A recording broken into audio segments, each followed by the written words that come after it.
Okay, so I have something to talk about today that I really just don't understand, and it is physical media collecting addiction. And I've seen these videos pop up every now and again over the past 6 months to a year.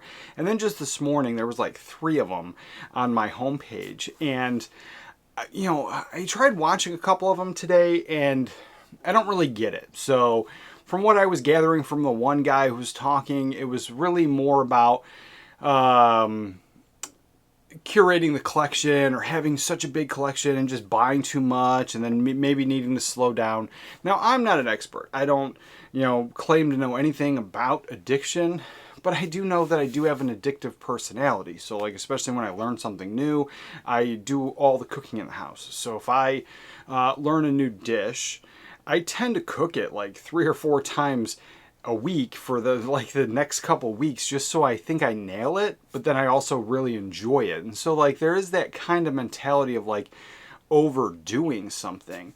But when I look at physical media, and I've been collecting these movies for so long, like since I was 16, I was buying, VHS and the DVD and Blu-ray and the 4K, and I never really stopped. My collecting habits have changed over the years. Sometimes it was a little bit more, sometimes it was less. Early on when I got married and I had young kids, I was still going every Tuesday and I'd pick up 1 or 2 titles. But then we also had cable at one point, so then for many years it was just going every Tuesday and maybe picking up 1 new title, and we were spending a lot more time just watching what was on cable television. And so the collection, even though it was consistently growing, it was never as big as it is now. Now, over the past 8 years, we completely cut the cable out. All we have left is my youngest child living in the house, and she's 8 years old. So over the past 8 years, we have grown the collection to almost 3,000 movies and TV shows. And that's, I never ever look at it like an addiction, because I look at this entire thing like a library. And so now it's my library, it's curated to me.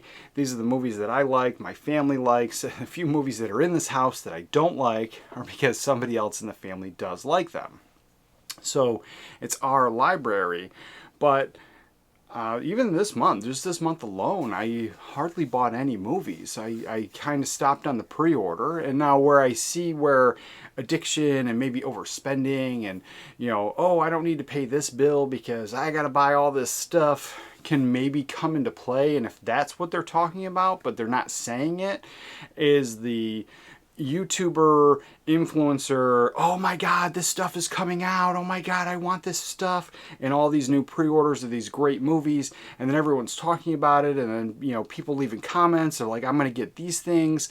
It just kind of builds into this, like, keeping up with the Joneses mentality and not wanting to be left out. And so if your budget is smaller than somebody else's budget and you're trying to keep up, I can see where that could become a problem, where you're overspending and then you're missing bills, and then that could be considered addiction. But like, I never even had that keeping up with the Joneses mentality until they stopped carrying physical media in stores, really. The Walmart's pretty much the last of that, and from what people are saying is maybe that's not going to last too much longer. But when I stopped going to Best Buy to pick up my movies and I started ordering more online, it was just easy to sit on the sofa and go, hey, you know what?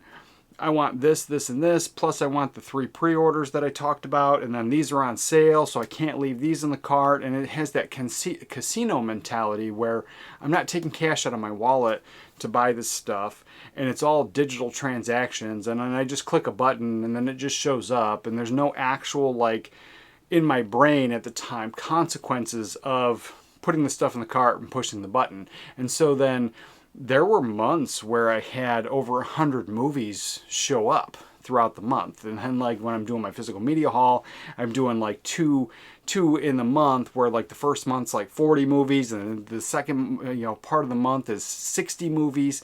And I'm like, oh my God, like I did a couple of those last year, and there's still plenty of movies downstairs that I have yet to watch because of one reason or another. Most of it is it's not appropriate for my daughter, and they're movies that my wife just doesn't care about. And so I got to find the time where nobody's around, or they're doing their own thing, to watch some of those movies that they might find boring or inappropriate. So it's just one of those, yeah, I bought all those movies, but I have a ton downstairs that I need to watch. And it was because of that kind of FOMO, everybody talking about it kind of thing, and then myself just ordering more because it was easy. But this month alone, I think I ordered like maybe 13 movies total. Last month I ordered none, maybe one or two, and the month before like absolutely none. I was really sick, and like I just didn't order anything. And so if an addiction is something you can't stop, so if you can stop buying movies, or you can slow down, or you can change your habits, I don't really find it an addiction. And so like I just don't understand what the point of those conversations are, unless there's like something they're not saying in the video of like that, where maybe they did overspend and they did miss bills and they did have a problem. But what I was gathering was their collections were getting out of hand. They were buying movies that they didn't like or they didn't want, and then they had to curate their collection. But I've done that multiple times, where you take a chance on a movie, especially if you don't have cable and you don't have TV, and it's cheap enough. It's cheaper than a rental. There's plenty of movies that I've picked up for $1 or $2 at the thrift store, and a rental from Amazon is like $4 or $6. So picking it up really cheap, taking a chance on it. If I don't like it, I can return it, but then and just drop it back off at the Goodwill. But then that's also like a thing where I got to go to the Goodwill and I got to bring it there. And so sometimes those movies just sit on the shelf for a long time. So I try to do my curation in the spring, during spring cleaning, when I take a lot of the stuff off the shelves and do my dusting. And then I put stuff in a pile of like, I got to watch this because maybe I'm going to keep it, maybe I'm going to return it. And so there's that. But that's just normal curation, and like your tastes change. Like when I was a kid graduating high school, American Pie was all the rage. I thought it was great. I thought it was one of the funniest things I had ever seen at the time.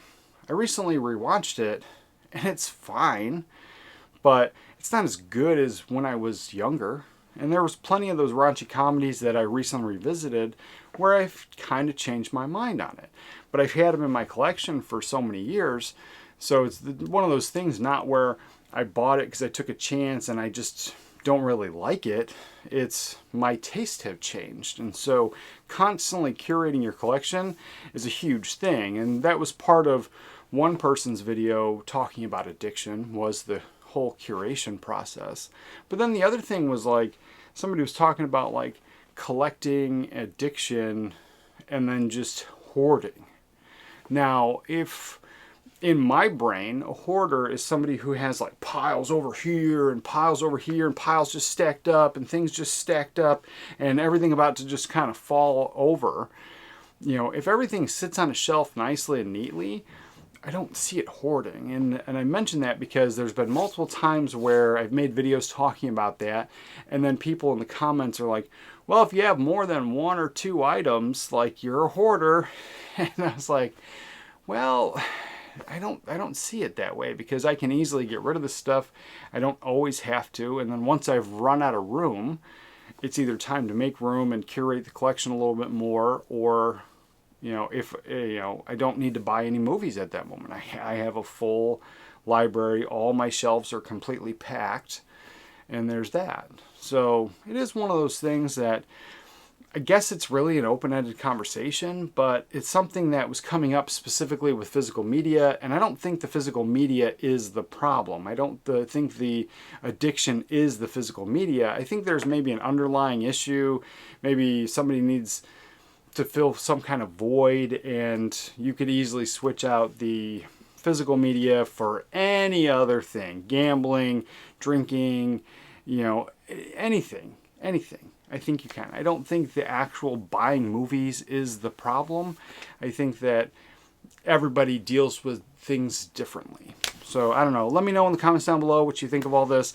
But it's something that I honestly just don't understand. I look at it in a completely different way. you're going to want to check out this video right here. And with that, remember to watch a movie today, and I'll catch you guys next time.